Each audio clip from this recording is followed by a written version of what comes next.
Cell injury के important past questions को solve कर रहे थे, तो पिछली वीडियो के अंदर हमने कॉजेज ऑफ सेल इंजरी को कवर किया था। तो अगर आपने नहीं देखी तो उसको देख लीजिएगा।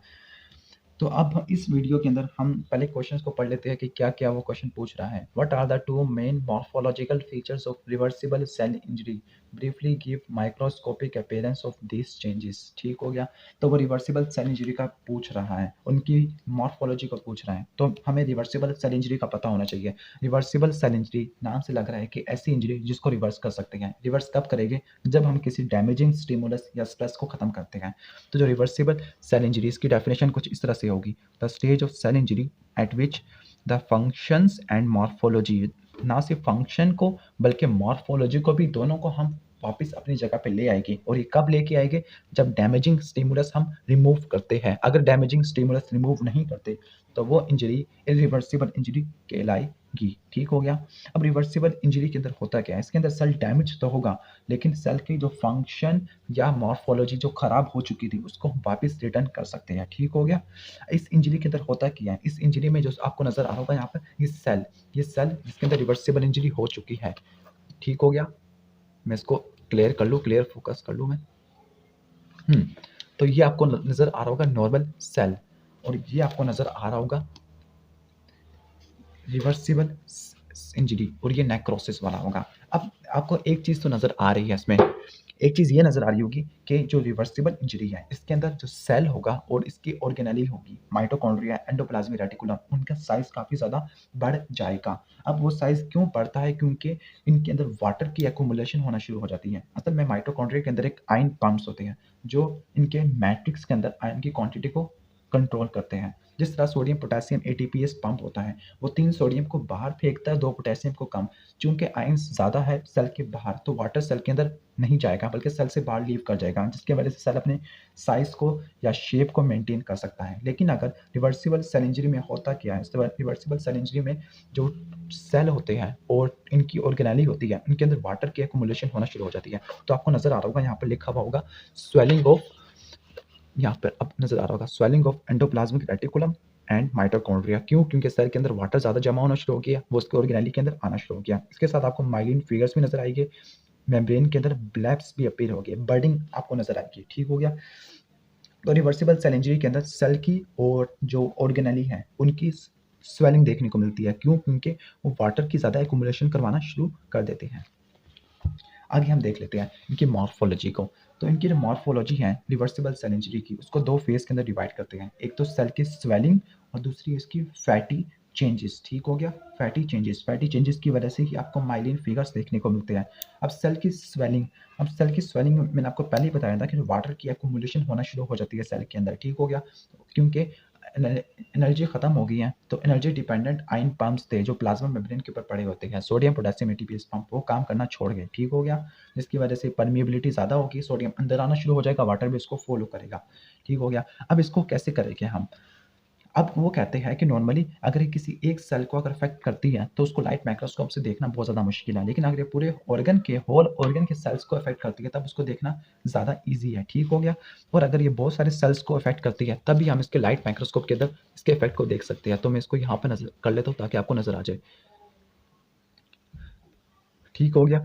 तो यहाँ पर अगर ये बहुत सारी सेल्स को अफेक्ट करती है तो हमें पैलर देखने को मिलता है। ठीक हो गया। अब ये पैलर का मतलब होता है पेल स्किन होना है। पेल स्किन का मतलब किसी भी टिश्यू की तरफ ब्लड फ्लो या स्किन की तरफ ब्लड फ्लो कम हो गया है। क्यों? क्योंकि कैपिलरीज की कंप्रेशन होना शुरू हो गई है, सेल का साइज बड़ा हो गया है, इंक्रीज टर्जिडिटी ज़्यादा हो गई है। इसकी वजह मैंने आपको बताई थी, क्योंकि सेल के अंदर वाटर की एक्युमुलेशन ज़्यादा हो गई है। ऑर्गन का वेट काफ़ी ज़्यादा हो गया है, क्योंकि सेल का वेट ही काफ़ी ज़्यादा हो गया है। ठीक हो गया। तो यहाँ पर आपको नज़र आ रहा होगा। इसके बाद अगर माइक्रोस्कोपिक एग्जामिनेशन देखें तो सेल के अंदर कुछ वैक्यूल्स आपको नजर आते हैं। तो यहाँ पे देखिएगा, ये आपको वैक्यूल्स नजर आ रहे होंगे, ये आपको वैक्यूल्स। ठीक हो गया। तो वैक्यूल्स की फॉर्मेशन होना शुरू हो जाती है। ये वैक्यूल्स असल में होते क्या है? ये आपको नजर आ रहा होगा एंडोप्लाज्मिक रेटिकुलम। तो एंडोप्लाज्मिक रेटिकुलम से छोटे छोटे बर्ड आपको नजर आ रहे होंगे। इन्हीं इन्हीं बर्ड के अंदर बहुत सारा फ्लूइड भरा हुआ होगा, तो उसको बोलते हैं fluid field small clear vacuoles. ठीक हो गया। ये असल में एंडोप्लाज्मिक रेटिकुलम की ही असल में प्रोडक्ट होती है, जैसे कि सेगमेंट या फ्रैगमेंट्स होते हैं।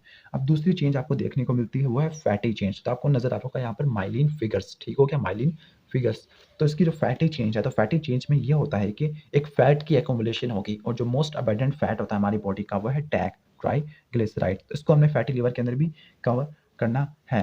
अब जो साइटोप्लाज्म होता है, जो इंजर्ड हो गया सेल, वो रेड होना शुरू हो गया, रेडिश। रेडिश का मतलब इओसिनोफिलिक। इओसिनोफिलिक इसका मेन वजह तो नेक्रोसिस के अंदर पड़ेगी, लेकिन यहाँ पे जो प्रोटीन्स की एक्युमुलेशन, क्योंकि प्रोटीन्स होती है, आपको बताया था बेसिक इन नेचर होती है, तो ये एसिडिक डाई को लेना पसंद करती है। ठीक हो गया।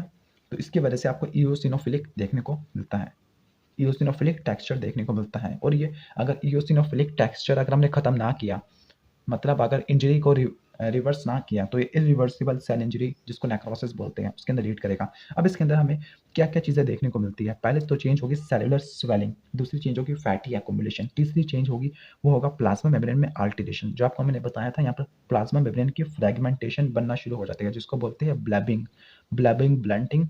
और जो माइक्रोबुलाई होती है उनकी डिस्टॉर्शन देखने को मिलती है। तीसरी चीज़, माइटोकॉन्ड्रिया के अंदर भी चेंजेस देखने को मिलती है।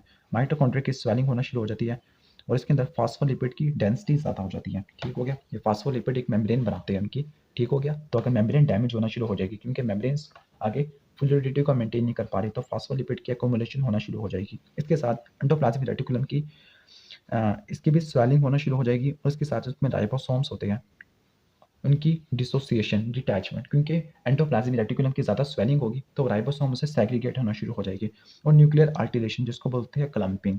क्लम्पिंग क्यों बोलते हैं क्लम्पिंग ऑफ क्रोमैटिन? क्लम्पिंग का मतलब होता है एक फुटकिया बन जाना। ठीक हो गया। यानी बड़े बड़े छोटे छोटे स्टेन लाइक फ्रैगमेंट्स बन जाना, उसको बोलते हैं क्लम्पिंग। और क्लम्पिंग हम आगे जाके पढ़ेंगे कि इसका मेन कॉज होता है पीएच का डिक्रीज हो जाना। ठीक हो गया। तो अगर रिवर्सिबल सेल इंजरी है तो वो एनारोबिक मेटाबॉलिज्म के ऊपर शिफ्ट करेगा, तो लैक्टिक एसिड सेल की क्रोमैटिन की क्लम्पिंग काज करवाना शुरू कर देगा। अब यहाँ पे मैंने आपको बताया था माइलिन फिगर्स। तो माइलिन फिगर्स असल में जो फॉस्फोलिपिड होते हैं उनकी एक्युमुलेशन होती है। ठीक हो गया। चूंकि फॉस्फोलिपिड, इनको माइलिन फिगर्स इसलिए बोलते हैं क्योंकि फॉस्फोलिपिड माइलिन शीट बनाती है। माइलिन शीट चूंकि फॉस्फोलिपिड की बनती है और यही फॉस्फोलिपिड एक्युमुलेट हो जाते हैं और माइलिन लाइक टेक्सचर को अपनाते हैं, तो उसको बोलते हैं माइलिन फिगर्स।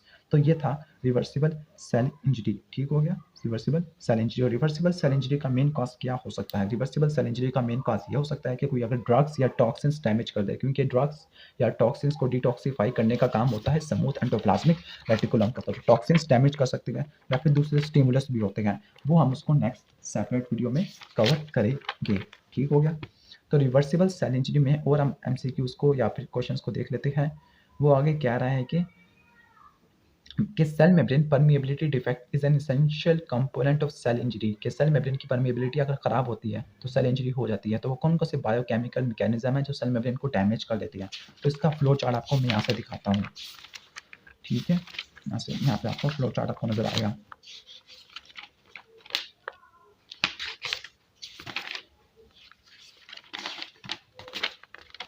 तो एक तो ये फ्लो चार्ट है माइटोकॉन्ड्रिया की मेम्ब्रेन अगर ये डैमेज होती है, ठीक हो गया, तो माइटोकॉन्ड्रिया डैमेज होता है तो फिर एटीपी की फॉर्मेशन कम से कम होगी। दूसरी तरफ आरओएस की प्रोडक्शन ज़्यादा हो जाएगी क्योंकि ऑक्सीजन आगे ज़्यादा एक्युमुलेट होना शुरू हो गई है, जिसकी वजह से मल्टीपल सेलुलर एब्नॉर्मेलिटीज। दूसरी तरफ अगर सर्वाइविंग सिग्नल्स कम होते हैं, डीएनए और प्रोटीन का डैमेज होता है, तो द प्रो एपोप्टोटिक फैक्टर और एंटी का ज़्यादा हो जाना, एंटी एपोप्टोटिक फैक्टर का कम हो जाना। इन शॉर्ट एपोप्टोसिस के रेट काफ़ी ज़्यादा हो जाएगा। तो ये होगा, इसको हम इंशाल्लाह नेक्स्ट वीडियो के अंदर कवर करेंगे फ्लो चार्ट के साथ। तो रिवर्सिबल सेल इंजरी को मैंने ब्रीफ कर दिया है, लेकिन इसका भी हमने फ्लो चार्ट नहीं बनाया, तो फ्लो चार्ट हम बनाएंगे इंशाल्लाह नेक्स्ट वीडियो में। तो यहाँ पर आपको एक और चीज़ भी नजर आ रही होगी, तो आपको नजर आ रहा होगा नॉर्मल सेल जो होम्योस्टेसिस के अंदर है, इसका कोई इंजीरियस स्टिमुलस अप्लाई किया तो वो जिस इंजरी के अंदर जाएगा वह रिवर्सिबल इंजरी। रिवर्सिबल इंजरी इसलिए कहा गया क्योंकि इसका जो फंक्शन और मॉर्फोलॉजी को हम रिटर्न कर सकते हैं। लेकिन अगर सीवियर और प्रोग्रेसिव इंजरस स्टिमुलस था तो ये इंजरी होगी इरिवर्सिबल इंजरी। इरिवर्सिबल इंजरी की वजह से फाइनली डेथ हो जाएगी। डेथ नेक्रोसिस की वजह से भी हो सकती है, एपोप्टोसिस की वजह से भी हो सकती है। बाकी यहाँ पे आपको कॉजेज ऑफ सेल इंजरी नजर आ रही होगी, nutritional imbalance, trauma, structural changes, biochemical changes, toxins, infectious chemicals, immunological abnormalities. तो हमने सेल इंजरी वाले टॉपिक को कवर कर लिया है। अब जो नेक्स्ट जो होगा वो होगा सेल डेथ। सेल डेथ जो दो मैकेनिज्म के ऊपर डिपेंड होती है, एक नेक्रोसिस, दूसरा एपोप्टोसिस। लेकिन इन दोनों के अलावा कुछ और मैकेनिज्म भी होते हैं जिसको बोलते हैं पायरोटोसिस, फेरोटोसिस एंड द नेक्रोटोसिस। ठीक हो गया। तो इन ये पाथवे भी होती है सेल की डेथ के। बाकी आउटोफेगी का मतलब होता है सेल अपने ही स्ट्रक्चर को डाइजेस्ट करना शुरू कर देगा। ठीक हो गया। तो ये भी हमें देखने को मिल सकता है। तो तो ये चैप्टर इंशाल्लाह हम इसको नेक्स्ट वीडियो में कवर करेंगे। तो अगर वीडियो अच्छी लगी हो तो उसको लाइक करना और चैनल को सब्सक्राइब कर देना। Thanks for watching this video. अल्लाह हाफ़िज़।